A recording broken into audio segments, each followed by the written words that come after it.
But the reason why I decided to do this is because coming off of Father's Day, I did a message at Unity Church in Boulder, Colorado.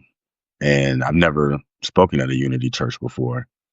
And what I found in speaking in this context is that my personal faith journey, spiritual journey, whatever you want to call it, which has been deeply informed by, I guess, what one would call the father wound, um, is a lot bigger than the religious context that I grew up in. And so, as I spoke to this group of people who have, guess, communal access to a lot more nuanced spirituality, I found that I was able to explore things that I haven't really explored when talking about the father wound. And so I decided, hey, Kathy, hey, Buell. So I decided that um, since I had this opportunity to speak in a community that did have a broader spiritual access, that I would take full advantage of that and share more deeply. And for me personally, my father wound healing process, um, it started really young. I was about 2 when my mom and dad split, and I remember that being my first introduction to my willpower not being powerful enough to change the world because I tried to will my dad to come back home and I was not able to do that. And I'm sure a lot of young people and a lot of young men in particular who have father wounds, um, those kinds of severing moments can really set the tone for the rest of their life.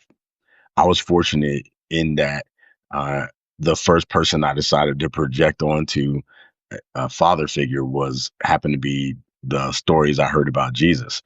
And so for a long time, my way of dealing with my father wound was to get engaged with reading the Bible. Reading the red letters in particular. I used to read the red letters like I guess they were going out of style. I really liked them just because they were red. I was like, wow, this is the only book with letters that are red, and it's about this guy that I care about. So I kept reading and reading, and I found that I was increasingly projecting my dad onto Jesus because my dad wasn't there to dispute whether he was like Jesus or not. So that's what I was doing. And not only that, I was really desperate to find someone to be a father figure for me.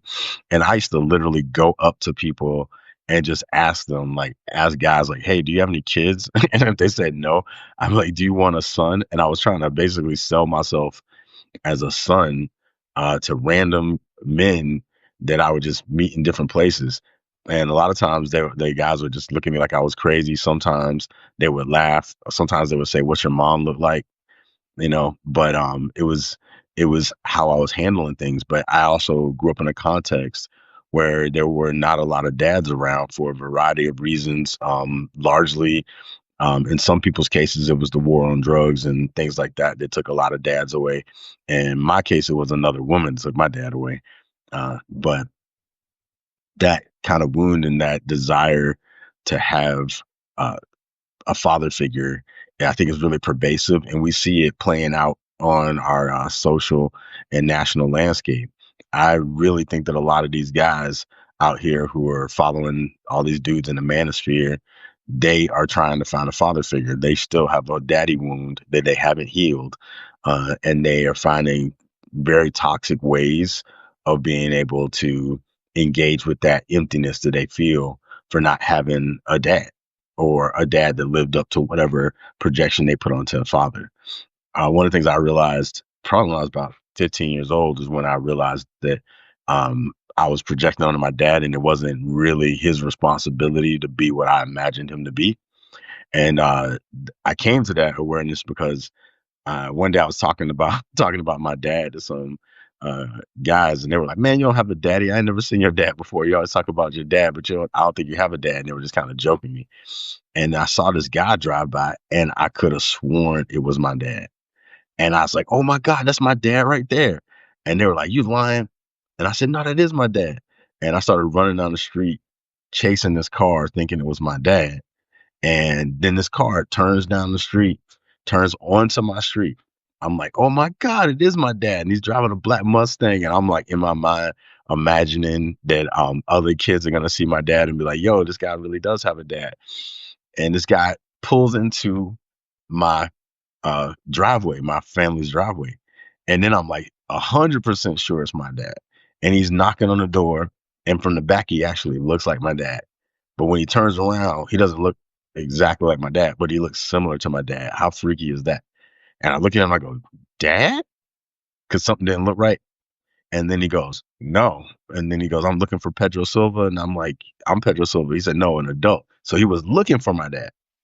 This dude who sort of looked like my dad was looking for my dad, and it so happened he was from my dad's country. And I said, why are you looking for my dad?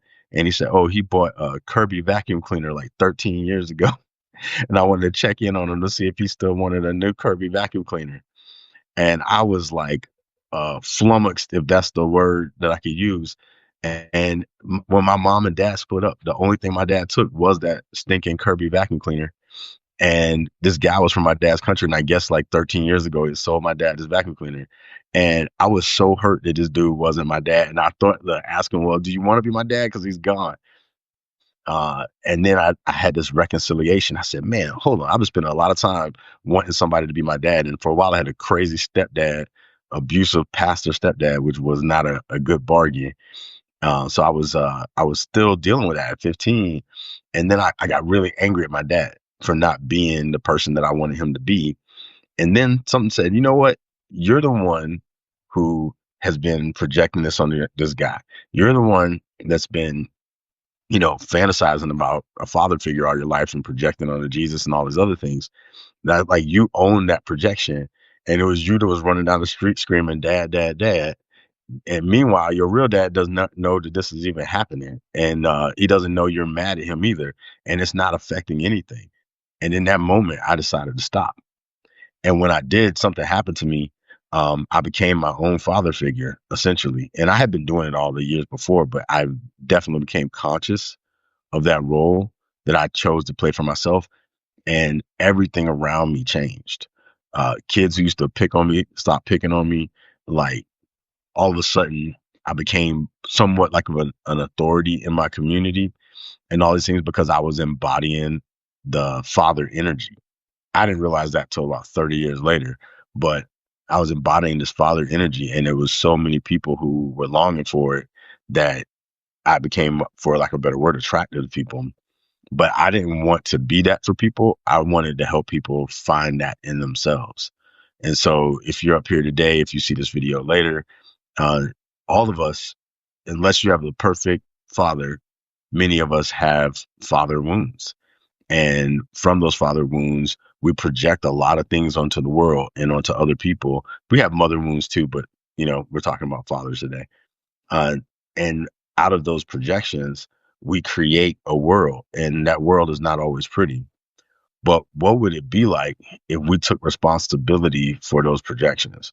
What if we chose to be the influence that we wish we had? What if we chose to be, whether we're male, female, or whatever our gender expression is, that we still have that energy that we uh, are clinging to or looking for, and that is usually imagined to be a father. So the fatherly energy, whoever it is, however it is, what if we took responsibility for that and chose to be that energy in the world and to be that space and that presence for ourselves first and then for others in our communities, and that we were able to kind of build compassion for the emptiness that a lot of people feel from this, these core wounds. And I think about it a lot. And as I've like past 30 years of working on this for myself, and I feel like I've come into a place where I really want to help other people do it. And when I gave that message at the Unity Church a couple days ago, I could see it, how it was tapping into people and how like a lot of emotion came up for folks. That's why I'm doing this now, this conversation now. It was because some of these people in their 60s and 70s and 80s even, and they still have this father wound that is really prevalent in their life. So what do we do with that? How do we use that awareness to build more compassion? How do we look at people who we see acting out in certain ways who may just be living out of that father wound or mother wound? But again, today we're talking about fathers. And what would it be like to create systems that kind of made space for people to heal through that in a healthy way? And what if our communities were mindful of that? One of the things I struggled with as a pastor, it's funny that in, the Catholic tradition, they call the pastors father. You know, I don't think that's a coincidence. But I was frustrated in my final kind of year or so in faith communities because I was like, how are we equipping people to live more fully into who they can be? I think it's faith communities have a purpose, right? I believe. But I believe that they're places for us to heal and for us to go into these places and emerge from them um, better off than who we were when we came in so that we can then be of service to the world. And if we don't know what the core wounds are that are uh, challenging people and damaging people, then how can we serve them? That's the question. And so as I start to kind of imagine where I can be of service, I'm thinking about things like the father wound, the mother wound, core relationships, core motivations that we still struggle with, that a lot of us developed our survival uh, instincts at an early age, and we use the survival instincts to help us survive our childhood in areas where they no longer apply. And that kind of conflicts with other people's ways of surviving. What if we created more spaces for people to uh, get intimate with the pain, the core wounds, the core motivations, and be able to kind of talk through that and heal through that in a holistic way, and then go out into the world being an invitational presence to other people? What would that be like? That's the question that I'm kind of living into. I know that for a long time, as I was talking about earlier about my dad, I was shaped. First, I was shaped by trying to be who I imagined my dad to be. Then, when I realized my dad wasn't who I thought he was, then I was shaped by trying not to be how I thought he was. And then eventually, I came to the place where I was like, my identity can't be I am not my dad. So I had to live into my own identity. And in order to do that, I had to be honest with myself about the things that were motivating me, the things that were angering me, the things that I reflected on, and the things that I projected out into the world. And I had to take responsibility for all of those things and then try to use that human tendency to project in a positive way so that I can take that same tendency and try to project positivity in the world. Because many of us, because of core wounds and different things that are running underneath, we project our fear onto the world. We go into conversations afraid that somebody's going to say something to us that's going to harm us the same way we got harmed a long time ago. And it's natural, but we can't build a world where more people can thrive if all of us have our defense mechanisms turned on. I mean, not to get too far in this, but we look at the way our countries are functioning or not functioning right now, and it's just a manifestation of how we are as individuals.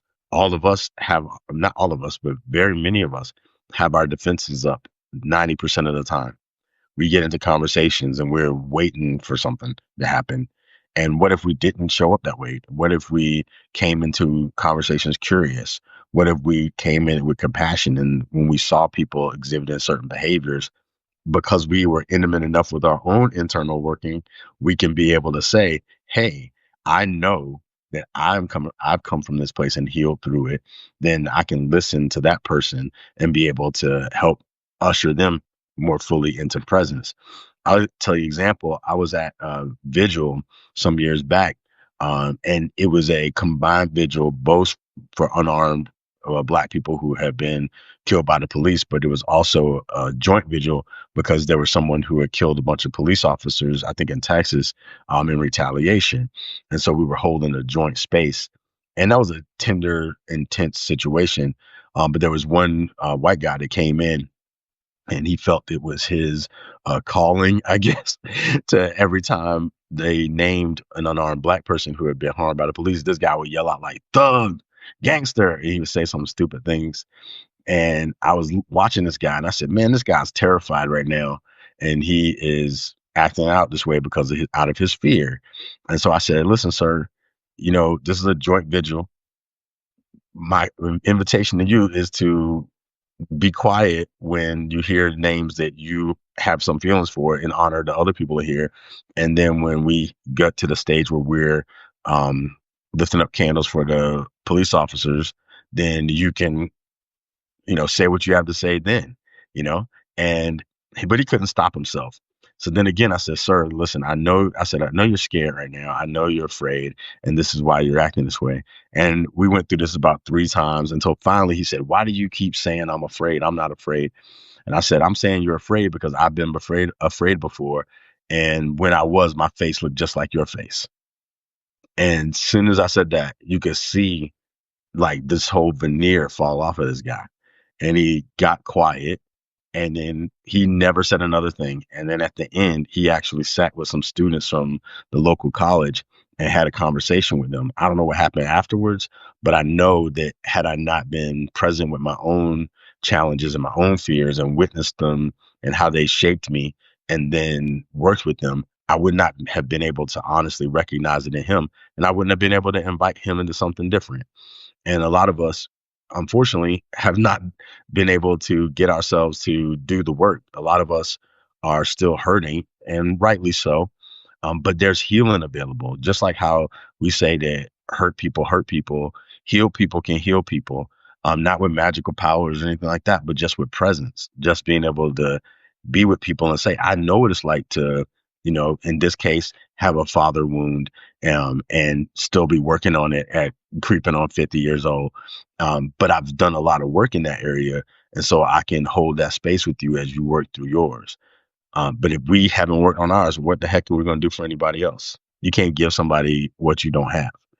And unfortunately, many of our institutions have not been structured to actually meet people where they are. We have this kind of production line system where we're just trying to create automatons to keep the system going. And we're not trying to actually engage real people. And we can't expect the system to be any different because it was designed by hurt people. And they're not going to do any better. They can't do any better. And I don't mean it in a mean way.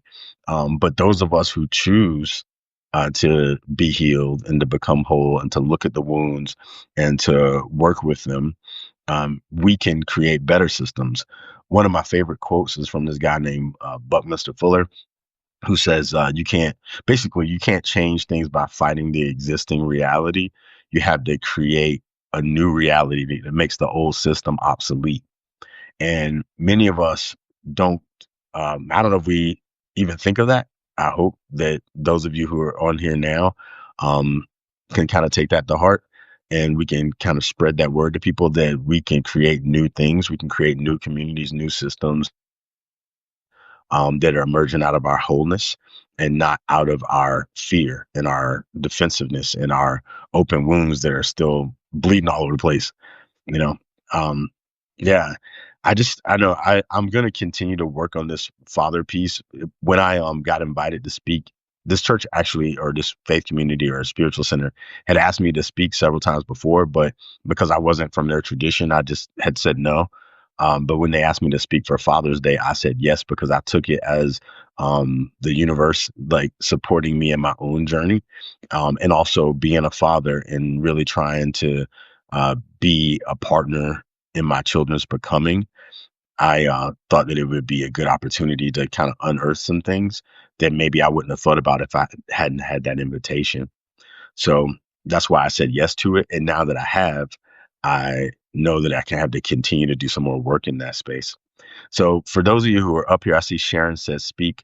For those of you who are up here, if you want to put anything in the chat, is there anything that you all are curious about when it comes to healing father wounds or, fatherly wounds or anything like that that you want to share that we can kind of discuss a little further? I'm just now getting into this live stream thing without another person on the other end talking to me, so there's a little clunkiness going on. But is there anything that comes up for you all when you think about healing father wounds that you think might be important, or areas in our life where you see the father wound at play, like the Joe Rogan experience. Like I think that's a lot of guys who need a hug, like real bad, that follow that kind of stuff. But any thoughts that you want to share? If not, I'll continue to ramble for a little bit. Okay, Sharon says, I'm a former nurse home visitor that visited with mostly women and children. I believe programs that, and it stopped at that. So I'll wait for the rest of that statement. But yeah, I could imagine it being a of people in need, relational need, which we don't think a lot about in a society where we get taught to be a rugged individualist. We don't really think about the relational needs of people. Like people assume that we're going to grow up and become independent people that that's there's no such thing as that. That's the biggest lie, and sadly, a lot of men get taught that. And I know, just to tell some crazy stories about my dad. I was telling someone this yesterday. My dad used to always say, "Be a man," but when he said "be a man," it was always like the toxic, the toxic version. And one time, hold on, let me see what Randall's saying.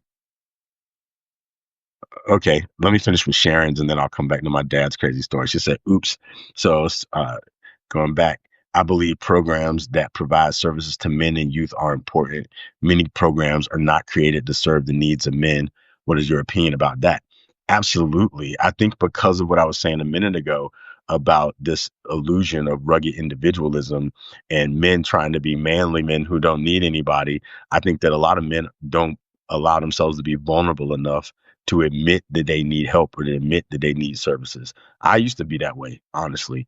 But eventually I was able to realize that that's not healthy and that the modeling that I got that taught me that was lacking. Just to go into the story before I get to Randall's piece is we were coming back from Cape Verde and my dad was like, I said, Dad, it's kind of late. We were driving from New York to back to Mississippi. And my dad did not want to stop and get a hotel room.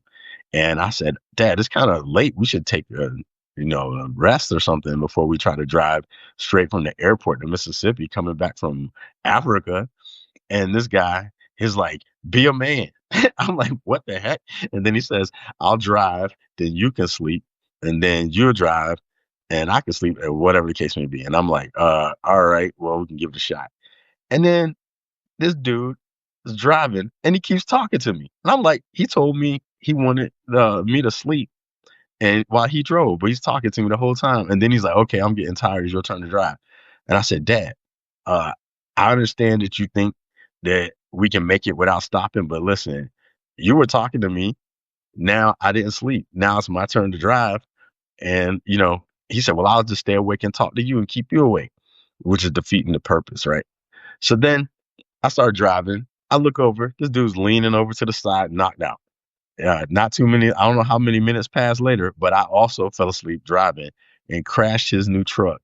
Was scraping up against the barrier, sparks flying, and I'm not present in the mind. I stomp on the gas instead of the brake, so I make it worse, and we end up swerving into a ditch in some middle of nowhere Alabama in darkness. And if some old white lady actually picked us up, which was a miracle in and of itself. But we ended up having to get a hotel anyway. But now his truck was wrecked because he wanted to be a man. That's messed up. He should have been able to say, "Hey, I'm tired, man." But to his credit, he did take responsibility. He did say it was his fault. He didn't get mad at me actually, so I was surprised by that. But but we could have avoided a lot of that if he and a lot of other men were able to say we have needs, we have some vulnerabilities, and not try to just be super manly man all the time. So thanks for bringing that up, Sharon. And I do hope that in the future we have more services because I think that that will go a long way in helping our communities. So Randall says there's a common idea that the gold is in the wound. I think a lot of us are afraid to look at the father wound as purely negative, rather than that which defines who we are and can set us on our healing journey. Yeah, I mean, I think that there is, I never heard that term gold in the wound, but I do think that, especially coming out of the Christian context, one of the things that I learned, and one of the reasons why, besides projecting my dad onto Jesus, once I stopped doing that, what attracted me to the Jesus story was that even when he was healed, he still had the scars and stuff. When people said, when Thomas, or I think said, I won't believe unless I see the marks, and he showed him his scars. And so I think that there's a lot of healing in that space, for us, because we expand through those experiences if we learn from them, but also for other people who are kind of stuck on their journey. When they see and engage with other people who've been through similar things, they will sometimes become more vulnerable and allow themselves to be healed, and it can set us on our healing journey. But before you need healing, it's wounds. How can I say that? We come into the world unwounded, and then we get wounded. So the need for healing, it only exists because something painful that maybe shouldn't have happened or didn't need to happen happened first. So there's this kind of, paradox there, because being on a healing journey, you're only on a healing journey because you got wounded first. And so I think that, part of what we're trying to unearth right now is what can we do, to create communities and families and systems that don't require, people having to go on at least this kind of healing journey. Because a lot of us get things passed on to us from the generations that came before us, because they didn't do no offense to them, because I don't know what they were going through, but they didn't go through their own healing work, and so they passed their wounds on to us. And so some of us, by grace or whatever it is, choose to heal. And then we help the future generations by not putting them through what we've gone through. There's so many things that I experienced from growing up in my time that I don't want my children to go on that journey. I want them to be able to live a life where they can be very, very curious about who they're becoming, and not, come in with some script that I project onto them about who they have to be. And if anybody's met my kids before, I know at least one person up here has met my kids. My kids are off the chain, and I love it.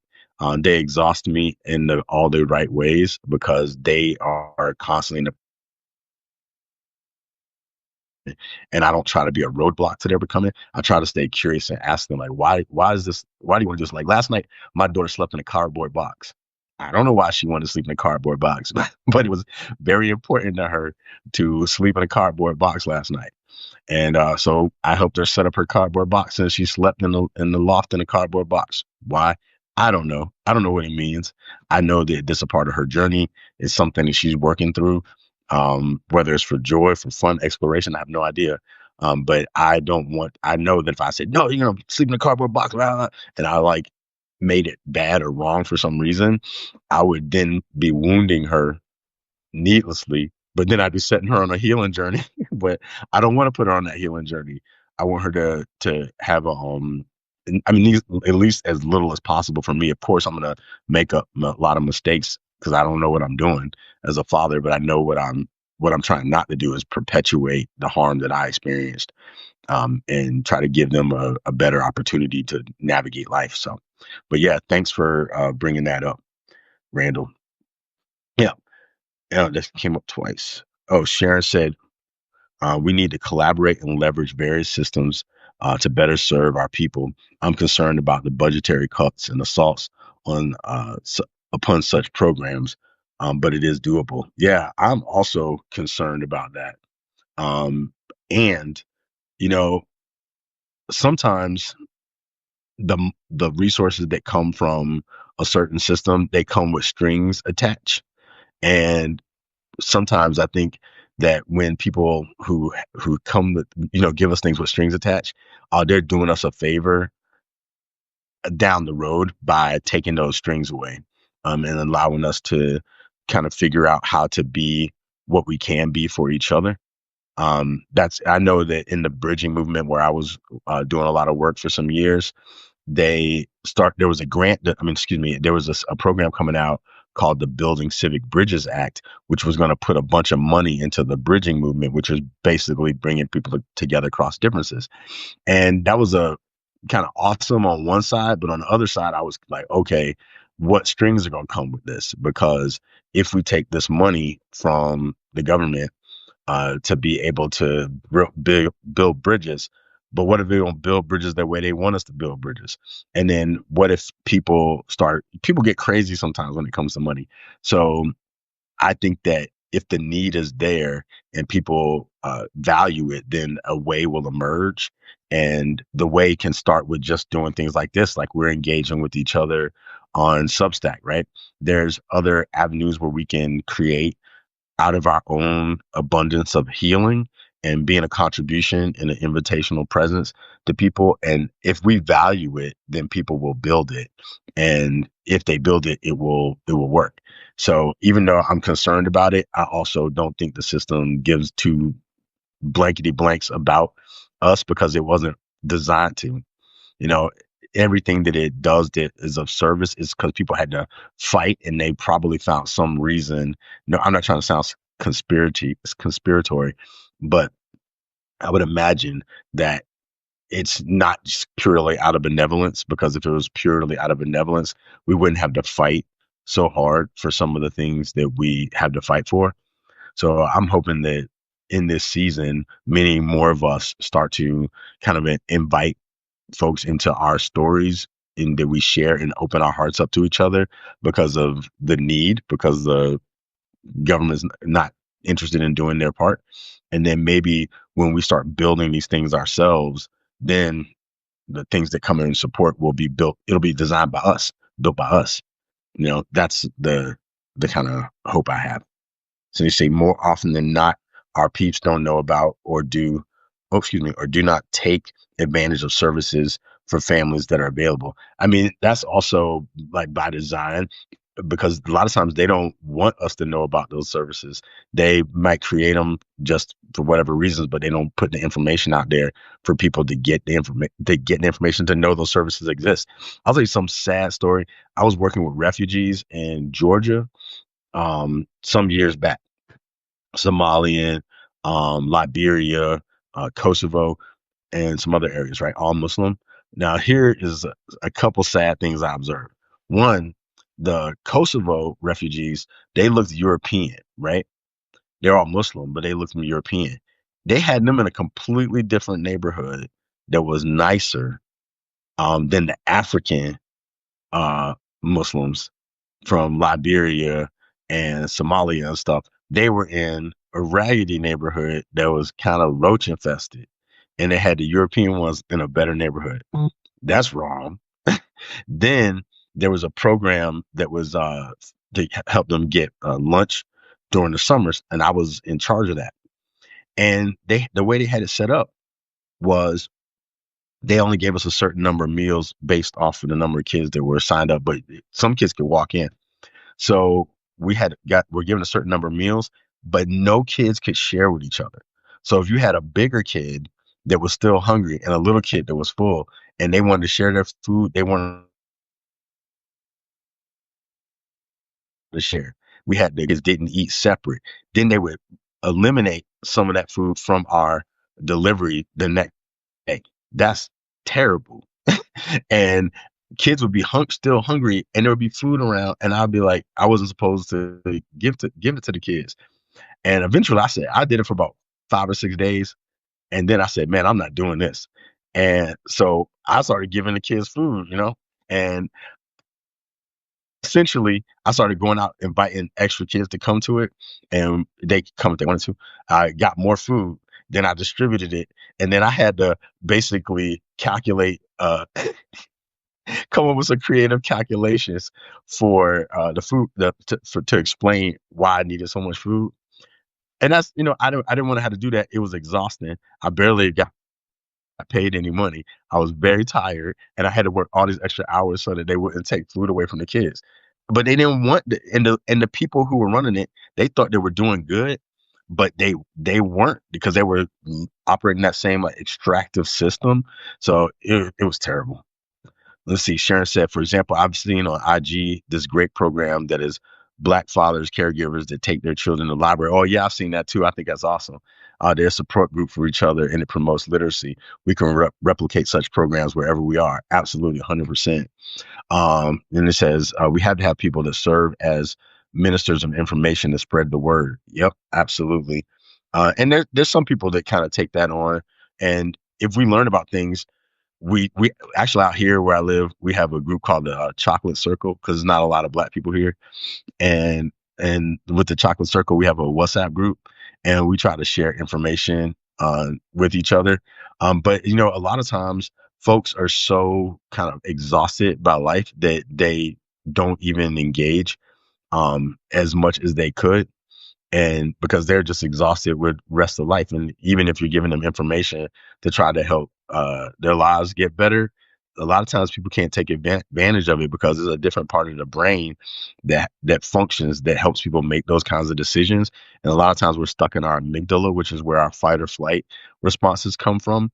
So a lot of times we can't even do what's good for us until we can find spaces where we can rest and relax and heal, uh, just a little bit to make more room for us to be able to care for ourselves, especially if we haven't been cared for. A lot of times we repeat the patterns of not caring for ourselves because other people didn't care for us, which is sad and unfortunate. But as we heal, as I said before, hurt people, but healed people can help heal people. So I'm noticing that I've been rambling for quite some time. So I appreciate everyone popping up here, and I hope that we'll be able to do more of these. And I actually have a massive headache right now, so I'm talking through a headache. But I had already scheduled it, so I wanted to make sure that I showed up. But I really appreciate everyone up here. I'm going to continue to write about this in a couple of days. I think I'll have the YouTube video for the Father's Day conversation that I led at this Unity community. And one of the things we talk about is the masculine relationship with the feminine and how we have to overcome this false polarization and understand that these energies are meant to work in harmony with one another. And hey, Egberto, you take care too. So yeah, I appreciate it. And Sharon, thank you. I appreciate you for being up here and for engaging. And thank you. You take care of yourself as well. And I have some more. I have about 50 pieces of writing in the queue, but some people told me I write too much all at once anymore. I kind of just slowly nurture it like a garden and then share them as I feel called. But I'm going to try to do more videos and other ways of engaging. Thanks, Randall. Thank you for being up here too. And yeah, let's keep doing this. And everything that I do it in conversation with people, whether I know them or don't know them. It's in conversation to who we're becoming. That's what it's about. We've been, especially people who have been um, oppressed or suppressed, those sorts of things. We um, we need to have a future orientation, which I'm going to write more about because we already know what the past is, and there's enough people trying to take us backwards. So if we fight in that kind of like backwards energy, we're actually sometimes doing some of the work for them unintentionally. But if we have a future orientation that's full of possibilities and we ground ourselves in a future that is that has room for us, because there's plenty of room in the future. In the past, there was no room for us. In the future, there's plenty of room. So if we take ownership of the future, and I've been working on something I'm calling future informed indigeneity. I know what I mean when I say it, but I want to help other people be able to visualize that and ground and root themselves in the future of their becoming and make that as real to them as anything that's in the past, maybe more real, and creating from that place, informing from that place, meeting people from that place where we're realizing a future in our present moment. So thanks. And then Sharon said, my fam had wonderful friends from Cape Verde.